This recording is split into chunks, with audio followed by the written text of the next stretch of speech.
एक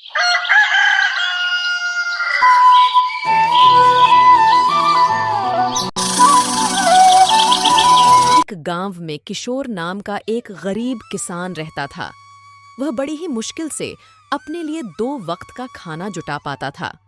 उसके पास एक काले रंग का घोड़ा था जो काफी तंदुरुस्त, फुर्तीला और समझदार था। पास ही गांव में किशोर का बड़ा भाई रामदास रहता था।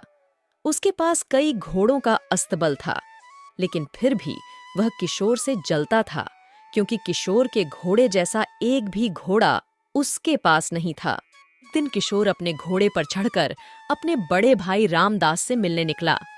रामदास के पास पहुंचकर उसने कहा, बड़े भैया, मेरे घर से काफी दूर एक खेत है जहां पर मैं काम करता हूं, लेकिन मैं हर रोज इस घोड़े के साथ नहीं जा सकता।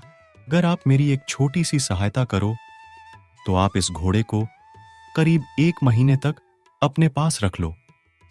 1 महीने के बाद मैं खुद इस घोड़े को यहां से ले जाऊंगा। यह सुनकर रामदास मन ही मन बहुत खुश हुआ, क्योंकि उसने सोचा कि उसके पास किशोर की घोड़े जैसा एक भी घोड़ा नहीं है। वह इस मौके का फायदा उठाना चाहता था। उसने तुरंत ही किशोर से कहा, किशोर, तू मेरा छोटा भाई है। अगर तुझे मेरी मदद की जरूरत है तो बेशक मैं तैयार हूँ। यह सुनकर किशोर काफी खुश हुआ और वह अपने घोड़े को छोड़कर अपने खेत की तरफ निकल पड़ा। लगभग 1 महीना बीत गया। किशोर अपने खेत में काम कर रहा था। तभी एक आदमी उसके पास आता है। वह किशोर को बताता है कि उसका घोड़ा कुछ ही दिनों में मरने वाला है। किशोर ने इसका कारण पूछा तो उस आदमी ने जवाब दिया कि तुम्हारा घोड़ा काफी कमजोर हो चुका है। मैं रामदास जी का नौकर हूँ। मुझसे उस घोड़े का दर्द नहीं देखा जा रहा था, इसलिए मैं आपके पास आया हूँ। जितना जल्दी हो सके आप उस घोड़े को ले आइए, वरना वह मर जाएगा। और हाँ, सेठ जी से यह मत कहना कि मैंने आपको घोड़े के बारे में बताया है। इसकी बजाय आप यह कहना कि आपकी दृष्टि दूरदर्शी है। आप दूर हो रही घटनाओं को भी देख सकते हैं। किशोर कहता है, ठीक है, मैं आपके बारे में उनसे कुछ नहीं कहूंगा और जो आपने बताया है वही कहूंगा। और वह तुरंत अपने बड़े भाई रामदास के पास गया। बड़े भैया, यह आपने सही नहीं किया। मैंने अपने घोड़े को आपके भरोसे छोड़ा था और आपने उसकी यह दुर्दशा कर दी। क्या हुआ छोटे? क्या बात कर रहा है? और तू तो कुछ समय बाद आने वाला था, फिर अचानक यहाँ। किशोर ने घोड़े के बारे में सारी बातें रामदास से कहीं। रामदास मन ही मन सोचने लगा कि इसे यह सब कैसे पता चल गया। कुछ देर बाद किशोर ने झिझकते हुए कहा कि यह सब इसलिए पता है कि मैं एक दूरदर्शी हूं। दूर होने वाली घटनाओं को मैं कहीं भी खड़े होकर देख सकता हूं। यह सुनकर रामदास को थोड़ा अजीब लगता है। किशोर रामदास से कहता है कि अगर उसने इन गलतियों को नहीं सुधारा तो वह राजा साहब के पास जाएगा। यह सुनकर रामदास के पैरों तले जमीन खिसक जाती है। वह तुरंत गलतियों को दबाने की कोशिश करते हुए कहता है कि अब मैं क्या करूं? तुम्हें अब क्या चाहिए? किशोर कहता है कि मेरे घोड़े का खाने पीने का और साथ ही अलग से 5 घोड़े देने का इंतजाम कर दीजिए। रामदास के पास कोई और रास्ता नहीं था। उसने मजबूरी में हाँ कर दी और मन ही मन सोचने लगा कि जब भी मौका मिलेगा तुझे सबक जरूर सिखाऊंगा।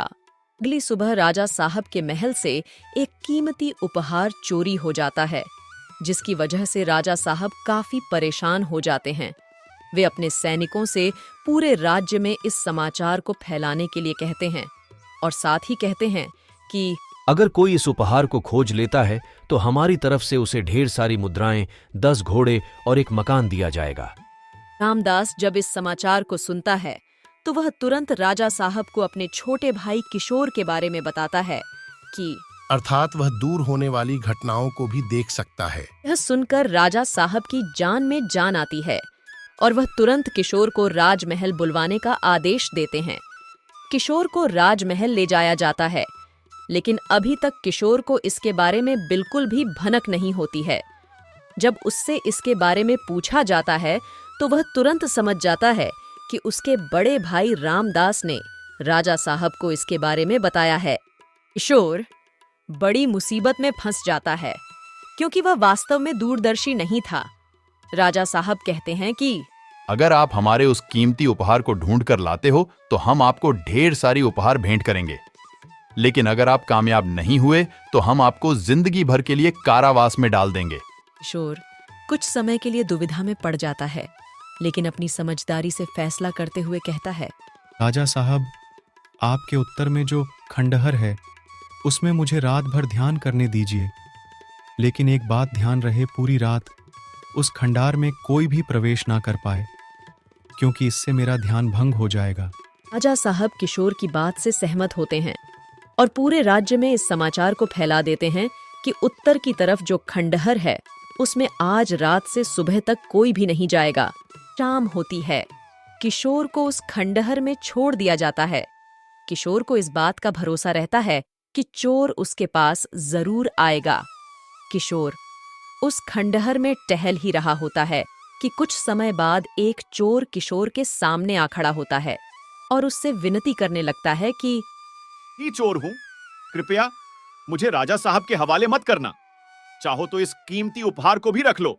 यह सुनकर किशोर के चेहरे पर हल्की सी मुस्कुराहट आती है और वह कहता है, ठीक है, मैं तुम्हें जाने दूंगा, लेकिन पहले तुम उस कीमती उपहार को मुझे सौंप दो। चोर उस कीमती उपहार को किशोर को पकड़ा देता है और वहां से भाग जाता है। सुबह होती है, किशोर को राजा साहब के सामने पेश किया जाता है। राजा साहब के सामने जाते ही किशोर उन्हें उनका कीमती उपहार भेंट कर देता है। यह देखकर राजा साहब काफी खुश होते हैं और बदले में वह उन्हें एक आलीशान मकान, 10 घोड़े और ढेर सारी मुद्राएं और रत्न भेंट करते हैं। किशोर ने तो इन सब के बारे में सोचा भी नहीं था, वह तो केवल इस मुसीबत से निकलना चाहता था। किशोर यह सब पाकर काफी खुश हुआ और हंसी खुशी से अपना जीवन निर्वाह करने लगा।